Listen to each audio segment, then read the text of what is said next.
ஒரு வருஷம் 1.5 வருஷம் வீட்டுக்குள்ளேயே முடங்கி கிடக்கும்போது எப்படா வெளியில் வருவோம், எப்படா மக்களை பார்ப்போம், எப்படா அவங்ககிட்ட கலகலன்னு பேசுவோம் அப்படின்னு தோணியிருக்கும். வெளியில் வந்து மக்களை பார்த்து கலகலன்னு பேசியிருக்கும்போது எப்படா நம்ம வீட்டுக்குள்ளே போய் தனியாக இருப்போம் அப்படின்னு தோணியிருக்கும். நம்ம வீட்டுக்குள்ளே வந்து தனியாகவே இருக்கும்போது அட்லீஸ்ட் பேச்சுக்கு ஒரு ஆள் கிடைச்சா நல்லா இருக்குமே அப்படின்னு தோணியிருக்கும்.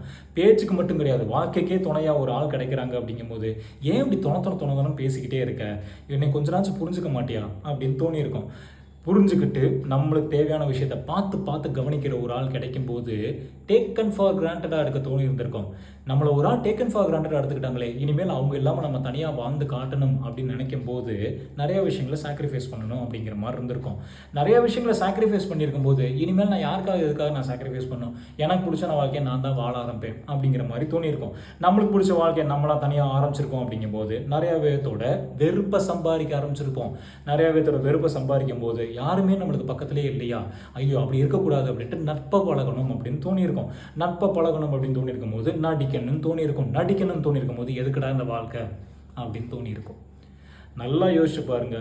கோவிட் டைம்ல இருந்து இப்போ நான் கடைசியாக முடிச்ச வரைக்கும் செயின் மாதிரி போய்கிட்டே தான் இருக்கும். ஆனால் ஒரு சிமிலாரிட்டி கவனிச்சிங்க அப்படின்னா, நல்லா கவனிச்சு பார்த்தீங்க அப்படின்னா, ஒரு விஷயம் இல்லாத போது தான் அதோட அருமை தெரியும். வீட்டுக்குள்ளே இருக்கும்போது தான் மக்களோட அருமை தெரிஞ்சு, மக்கள்கிட்ட இருக்கும்போது தான் தனிமையோட அருமை தெரிஞ்சு, தனிமையில் இருக்கும்போது தான் ஒரு துணையோட அருமை தெரிஞ்சு, துணையோட இருக்கும்போது தான் அன்போட அருமை தெரியுது. ஒரு விஷயம் இல்லாத போது தான் அதோட அருமை தெரியும். ஸோ இப்போ நம்மக்கிட்ட நிறைய விஷயங்கள் இருக்குது. அது நம்ம கைவிட்டு போகிறதுக்கு முன்னாடி அது பொக்கிஷமாக பார்த்துக்கங்க. தயவு செஞ்சு அதை தொலைச்சிடாதீங்க. Be grateful for whatever you are having.